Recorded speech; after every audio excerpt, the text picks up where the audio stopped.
ఈ పూజ ఆచరిస్తే సాక్షాత్తు ఆ మహావిష్ణు యొక్క స్వరూపమైన శ్రీ అనంత పద్మనాభ స్వామి వారి కరుణా కటాక్షములు మీ పైన వెల్లువలాగా కలిగి మీకున్న సమస్యలు తొలగటమే కాకుండా ఇహపరమందు సర్వ సౌఖ్యాలు పొంది స్వర్గలోక ప్రాప్తి కలిగిన వారు చాలామంది ఉన్నారని మన పురాణ ఇతిహాసాలు తెలియచేస్తూ ఉన్నాయి. మరి మీకు ఆర్థిక ఇబ్బందులతో మీరు బాధపడుతున్నట్లయితే ఒక్క సంవత్సరం చేసిన ఎడల మీకు విశేష ధనప్రాప్తి కలుగుతుంది.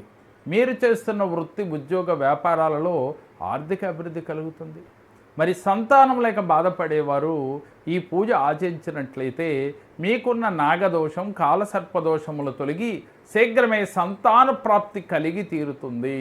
ఒక్కసారి శ్రీ అనంత పద్మనాభ స్వామి వారి పూజలో పాల్గొని మీ కష్టముల్ని దూరం చాలా తక్కువ మందికి మాత్రమే అవకాశం ఉన్నది.